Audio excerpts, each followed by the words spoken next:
guilty because we end up saying what we think is popular with the public, but not what is right. And I've said here, Honorable Speaker, before, what is right is not necessarily what is popular, Honorable Speaker. Therefore, in terms of public participation, I want to ask all our committees, when we embark on public participation, our work is to listen to the views of the public and balance it against the legislative proposals that we have and against the policies that we seek to anchor that legislation on, Honorable Speaker. Because it is only you who, upon being elected, like the member for Kajiado South, the people of Kajiado South believe that the member of Kajiado South is the best amongst their people, Honorable Speaker. And therefore, because he's among the best of Kajiado South constituents, they entrust him to come and make laws on their behalf. And therefore, they expect the member for Kajiado South or the member for Kikuyu to know better. And by knowing better, to be able to know this legislative proposal that is before the House is anchored on the policy of import substitution. And therefore, you must balance the question of import substitution, the policy of import substitution, against the legislative or the tax proposals being made vis-a-vis the interest of business people who are importing cheap products that endanger our women, our young girls, Honorable Speaker, and it is only these honorable men and women in this House who can do that.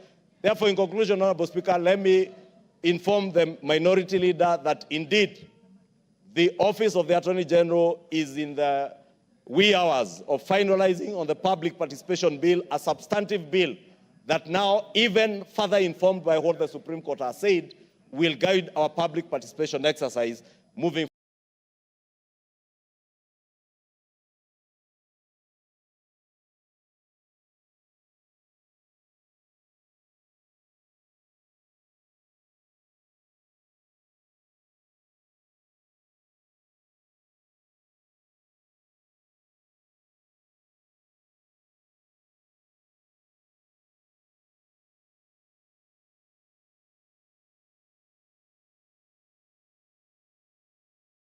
weighed in on the issues that will guide our country very well moving into the future. Thank you, Honorable Speaker.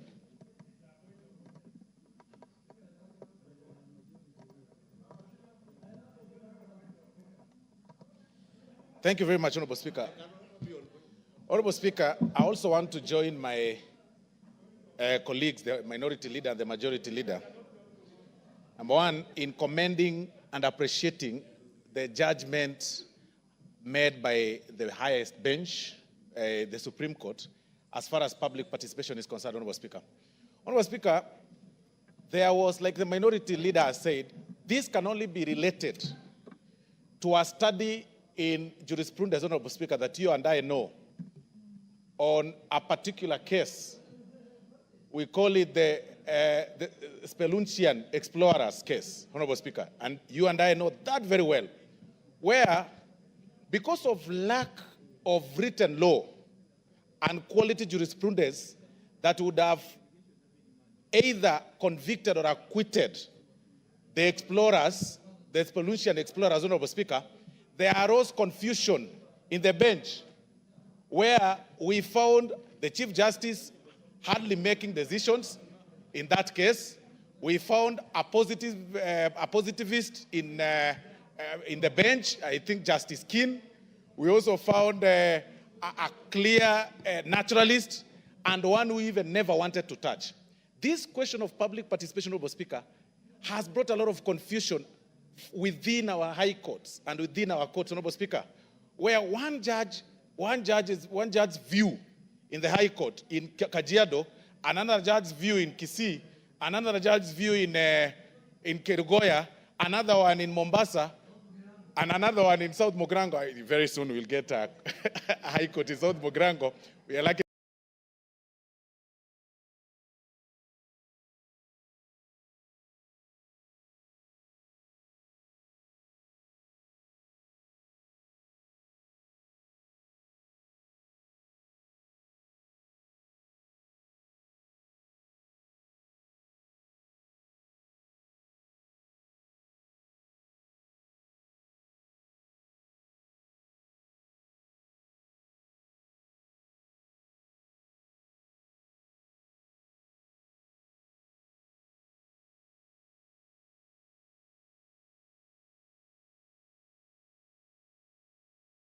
what was a quality public participation. The parameters weren't created. You know, what we are suffering from, Honorable Speaker, is actually what I would call judicial activism, where some people, and I say this with tremendous respect to members of the judiciary, where some members of the judiciary, Honorable Speaker, decided to be activists and populist, start making populist decisions. In fact, you'll be forgiven if you actually predict the outcome and then it comes exactly as it is, because you would see conversations on social media, or now a judge would interpret this public participation direction, and the following day when you read that judgment, it is as exactly as it was written by some people on social media. I mean, this is mere judicial activism, Honorable Speaker. And the direction the Supreme Court has actually given us as far as public participation is concerned, it is a right jurisprudence. But again, I challenge this House to expedite the process of creating this law on public participation and create parameters. In as much as now we are using the jurisprudence that has been created, Honorable Speaker, it is important for this House to expedite such laws, and I think the chairman is here and is well noting, and then we expedite such process so that we do not have such similar confusions in future, Honorable Speaker, where the same procedure used on a particular bill is rendered mute, while there's a similar procedure that has been used on a different bill has gone through a similar procedure, passed and enacted, and it's now law. That kind of confusion, Honorable Speaker, couldn't be explained. We had lost quality on making our jurisprudence in courts, and we really must commend the honorable judges for coming up with such very serious directions as far as this jurisprudence is concerned. Thank you very much, Honorable Speaker. Justice and Legal Affairs Committee. Thank you very much, Mr. Speaker.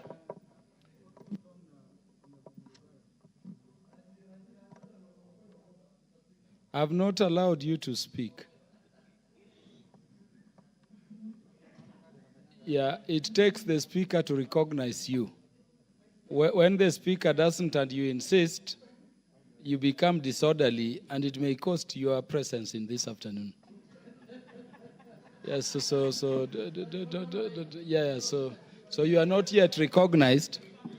Let Honorable Murugara proceed. Thank you. Thank you very much, Mr. Speaker. Mr. Speaker, the issue of public participation is a very important issue in this country.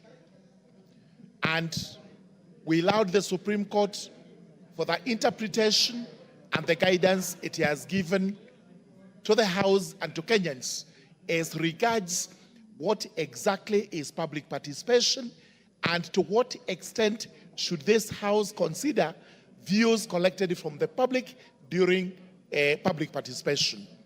Indeed, it is true, many people think that when we go for public participation, we should be collecting views and votes from the public, so that if the public votes against whatever it is we are proposing, then it fails. Nothing is far from the truth than that, because the fact remains public participation is purely to ensure that our public is well informed as regards the legislative proposals we have here or whatever action Parliament is taking, so that the public does not plead ignorance at any time. Two very important things to say. JLAC has two drafts of public participation acts, which we are looking at. In fact, we are scheduled in December to be our deadline, so that we are able to produce something for the House to look at. But we are happy to hear the Leader of Majority saying they are also working on an act of Parliament, which will be coming to us in due course and which we will be debating when the right time comes. Because part of public participation is the question which recently, on Monday, the newly appointed Deputy President of the Republic of Kenya, Professor Kithure Kindiki, posed to the judiciary. What is the difference between public interest and national interest? And which of the two is higher than the other? Because as far as public interest is concerned, And that goes with the public participation. There may be an element of mobilization towards rejecting a popular idea of the government. Is that what you should be calling public participation and the public interest? Or we should be looking at the bigger good of the country? What is beneficial to the country, and we should be carrying that as actually what entails public interest. All this is going to come before the House. We have to prepare ourselves so that we can enact one of the best laws in the country, guided by the judiciary, so that we produce an act of parliament on the public participation, which is acceptable across. Thank you very much. Honorable Kimani Kuria, you want to speak to this? I hope you are not laying. Okay. So, Honorable Chair, Honorable Speaker, I want to join my colleagues in celebrating the Solomonic wisdom of the ruling by the Supreme Court of the Republic of Kenya. Honorable Speaker, the reason why the finance bills for the last 2 years have become a subject of discussion in the whole country is because the Departmental Committee of Finance and National Planning made a deliberate decision that we would engage members of the public to seek their views and to have their voices heard on the matters that are going to affect their lives and matters that are going to affect our economy, Honorable Speaker.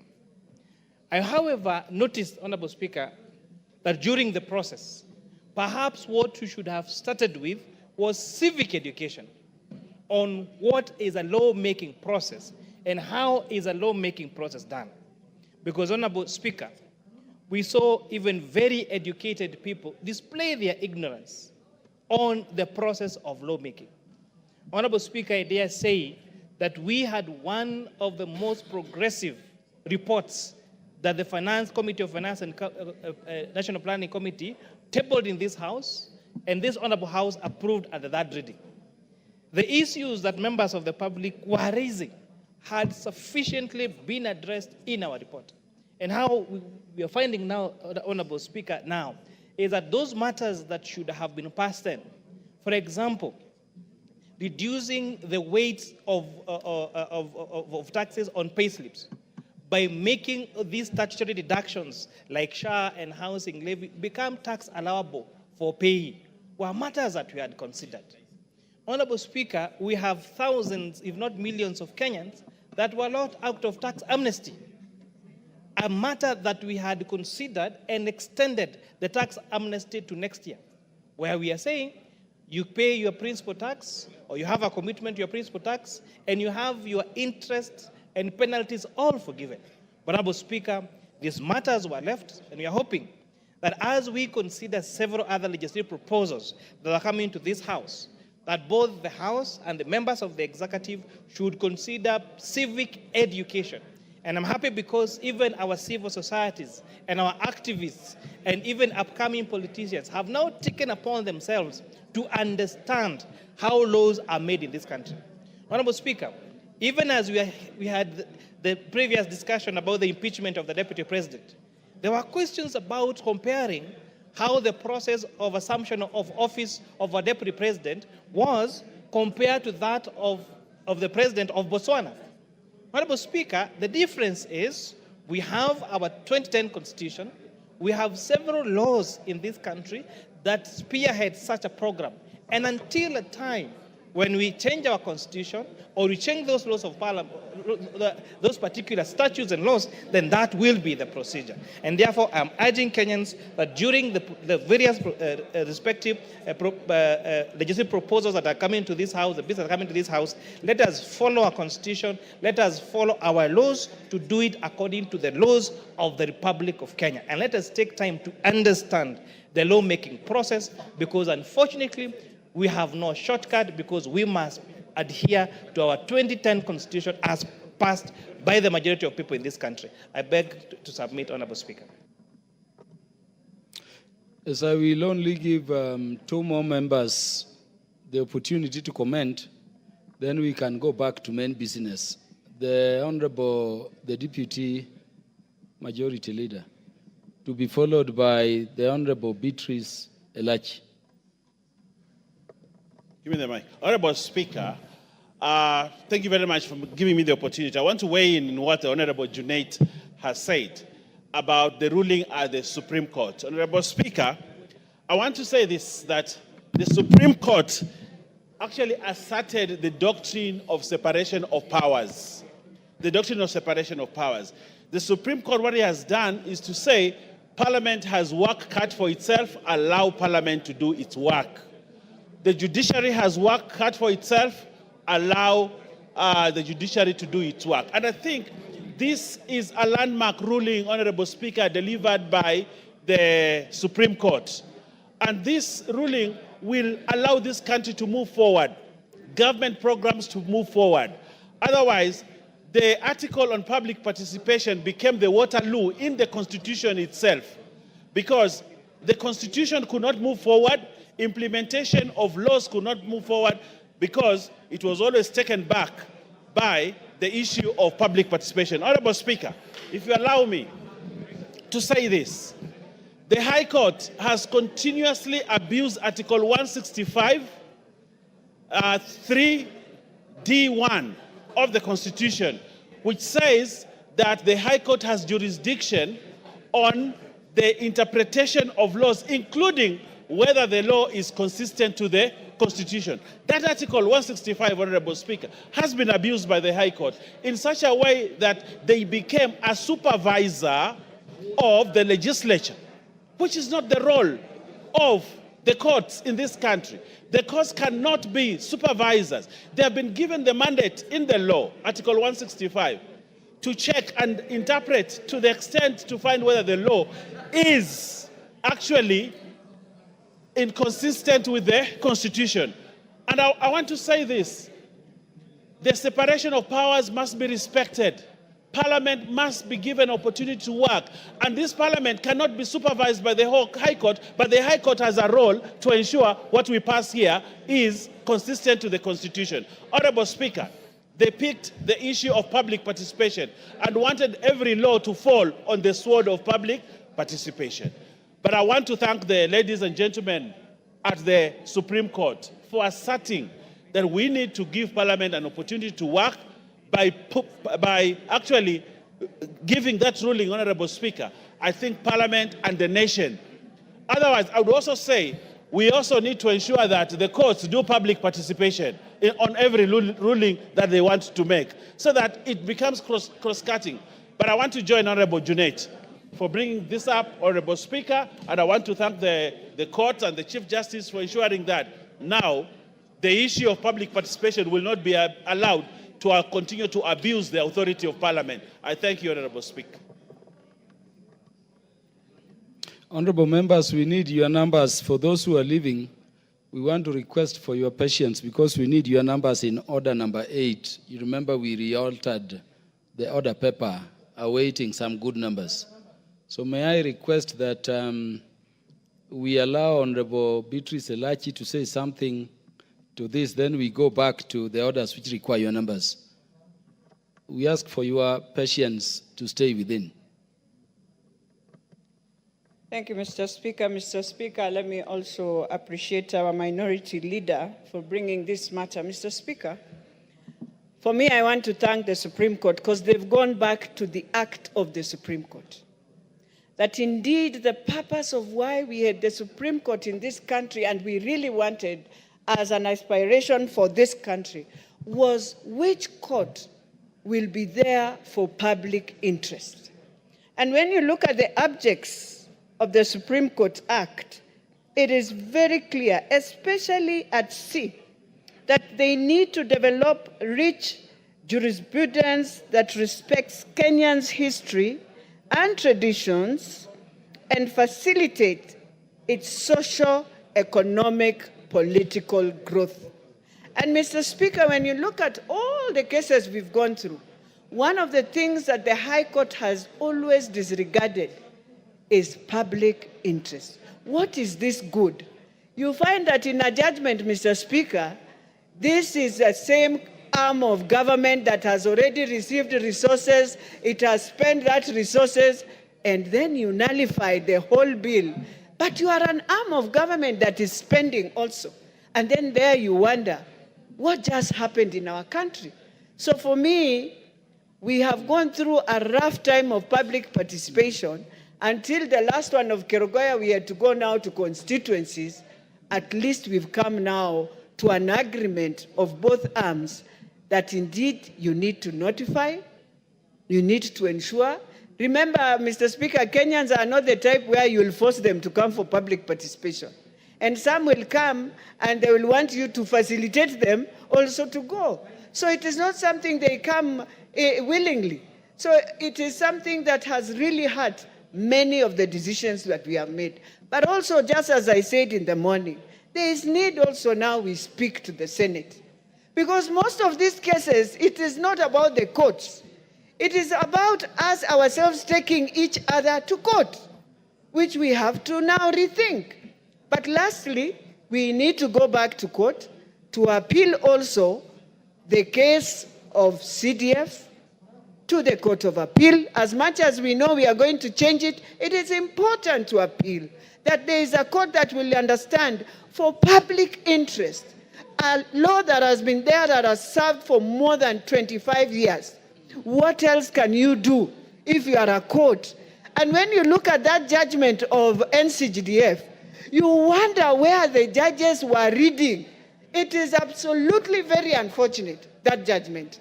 And so how I wish we can go back and relook at this judgment we were given on NCGDF and deal with it once and for all. Thank you, Mr. Speaker. The Honorable Mwengi Mutuse.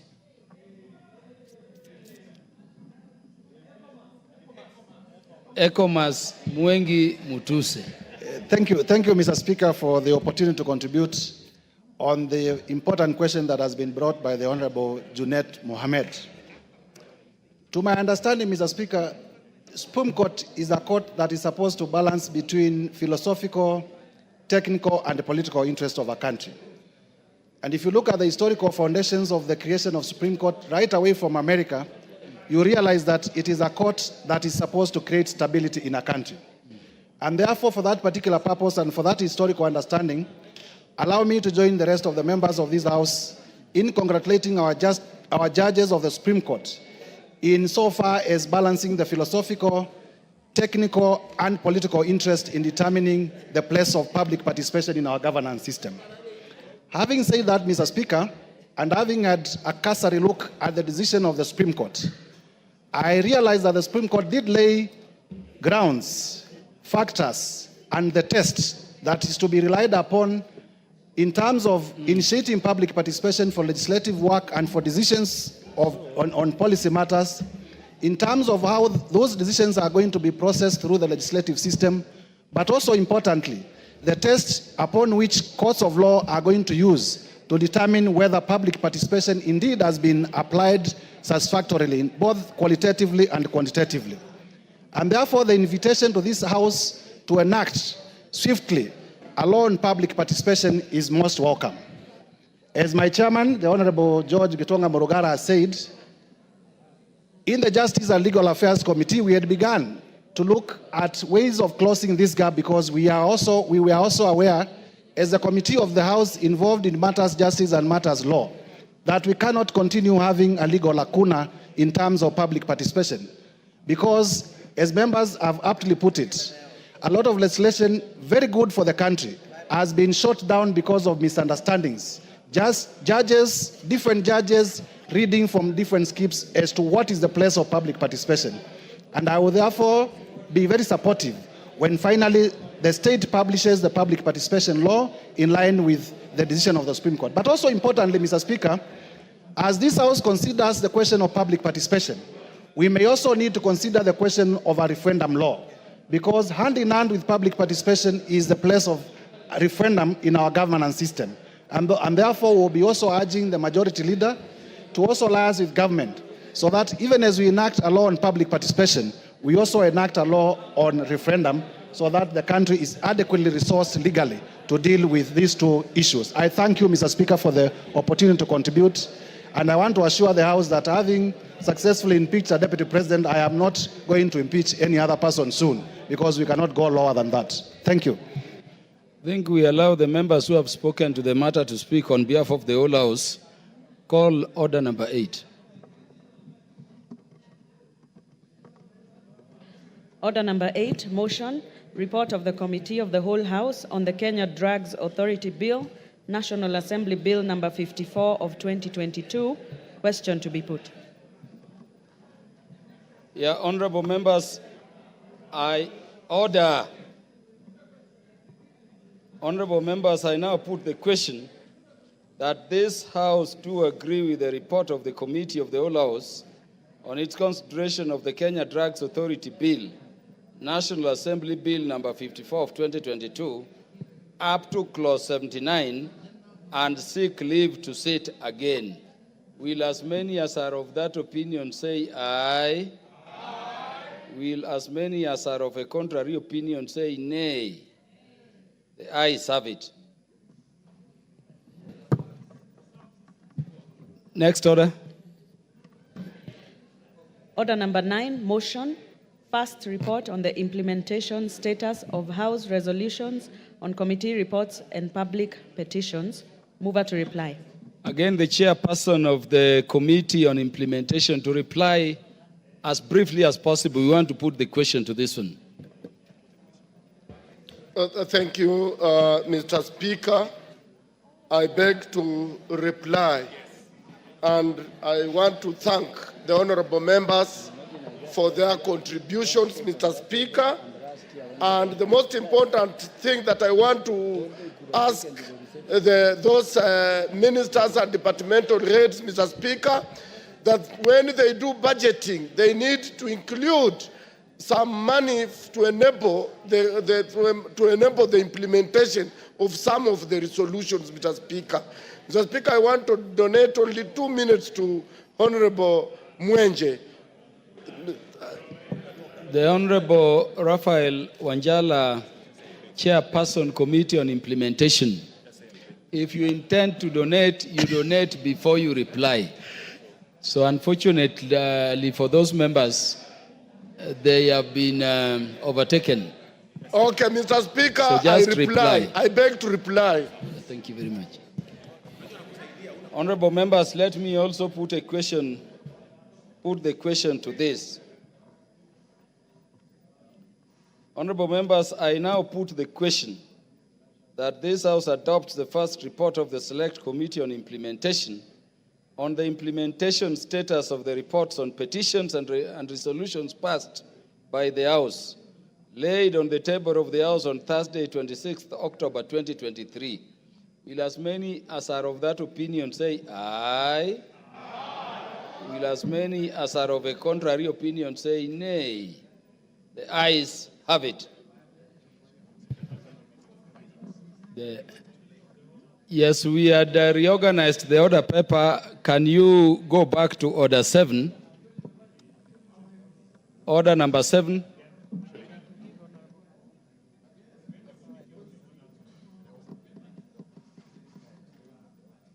Yes, we pended the laying of order papers and some statements.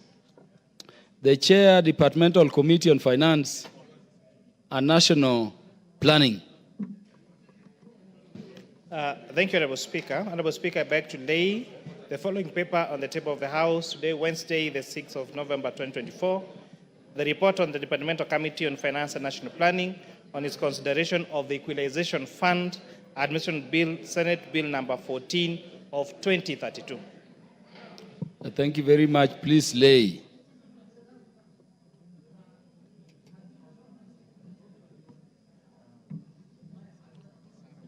Do we deal with these people? Yes, then the Honorable Peter Francis Masara, the MP for Suna West. Thank you, Mr. Speaker. Mr. Speaker, first, allow me also to welcome the delegation from Suna West, NGCDF, both the committee and the staff who are today the guests of the August House. Mr. Speaker, I want to appreciate them and those who are not here for working so hard to make Suna West shine the way it is shining. Therefore, Mr. Speaker, allow me allow me, Mr. Speaker, allow me pursuant to the provision of Standing Order 43. I wish to make a statement regarding the untimely passing on a veteran musician, Mrs. Lilian Nauma, popularly known as Princess Julie Alili Nyajogina, on Saturday, 12th October 2024, while undergoing treatment at the Migori Referral Hospital. Honorable Speaker, the late Princess Julie was a veteran Luo Benga singer who hailed from Suna West and became popularly known for the viral song Dunia Ni Mbaya. The song, which became social national anthem, was used to create awareness regarding HIV/AIDS. She highly contributed to the society through her music and fought against the stigma associated with the disease.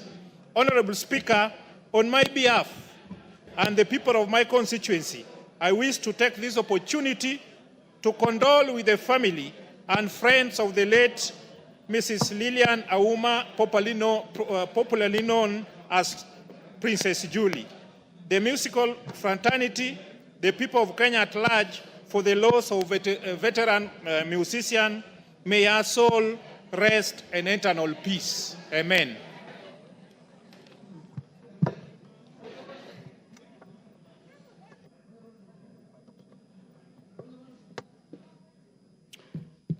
As the minority leader.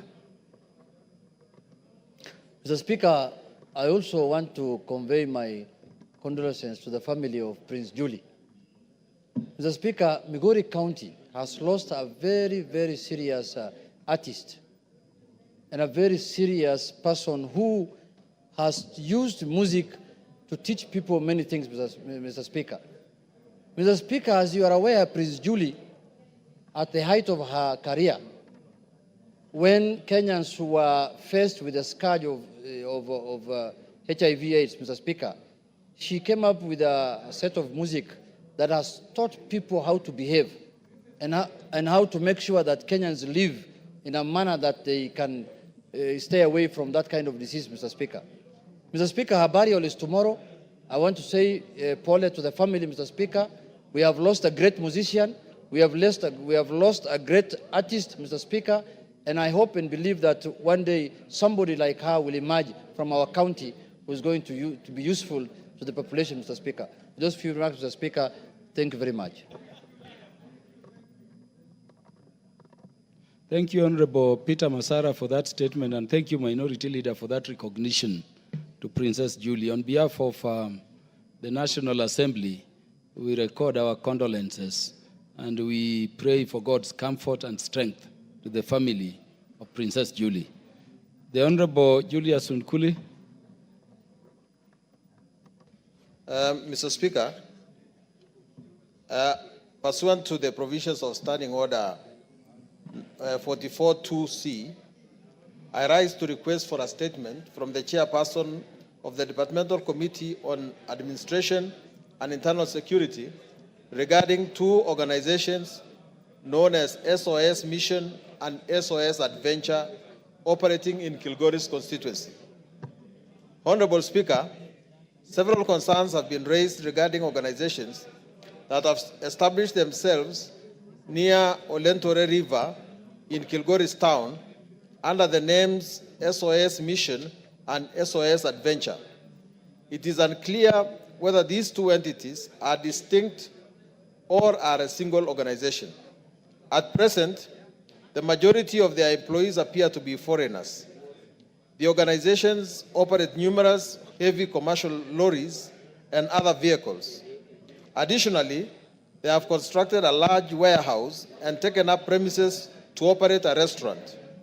The objectives and activities of these two organizations are not clear to the local community and thus raising security concerns regarding their presence in the area.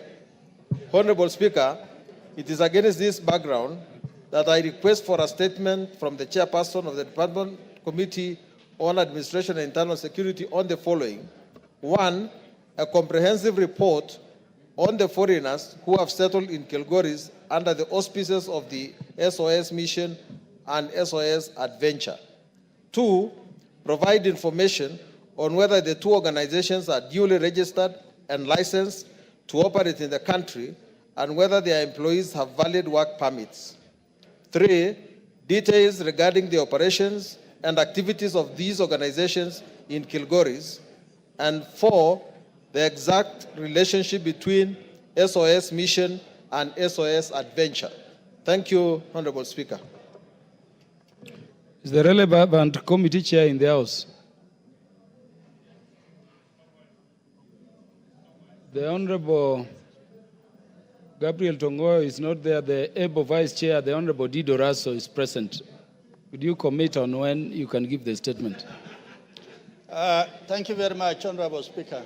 Honorable Speaker, I believe this is a matter of national security and also a matter of national concern, as raised by Honorable Sunkuli.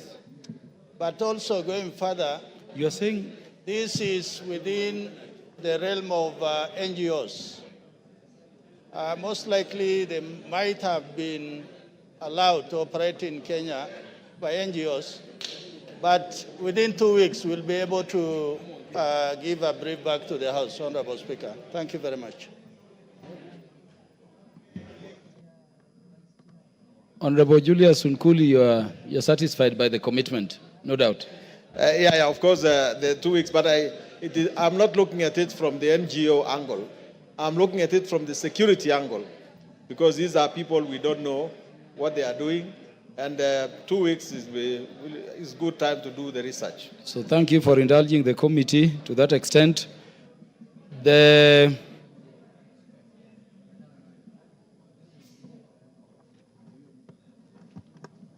I will go back to the order paper.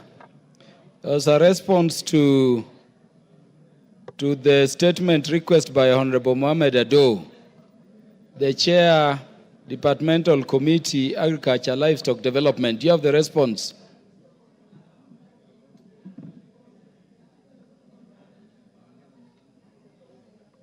The Chair, Agriculture and Livestock Development Committee. Is it not that? Is the Vice Chair, Agriculture and Livestock Development Committee in the House? Yeah, you have the report ready? Give him the mic.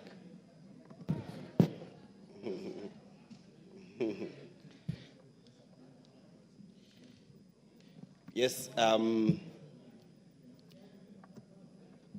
Mr. Speaker,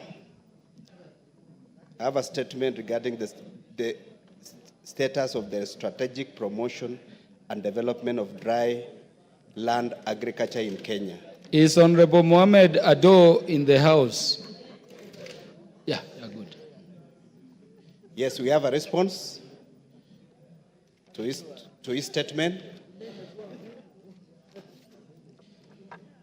And the general overview of agriculture sector, dry land agriculture in Kenya is vital for enhancing food security, improving livelihood, and promoting sustainable development in arid and semi-arid areas. Over 75% to 80% of Kenya land is classified as dry lands, as initiatives focusing on this sector have been essential for addressing challenges posed by climate change, land degradation, and population growth. Number one, policy and strategic plans aimed at promoting dry land agriculture in arid and semi-arid regions, and clear framework, if any, to guide investment and interventions, including the development of water infrastructure for irrigation purpose. The response from the Ministry of Agriculture and Livestock Development has developed the following. Radio 88.2 FM. We are in charge. Number one. More Radio 88.2 FM. We are in charge. More Radio.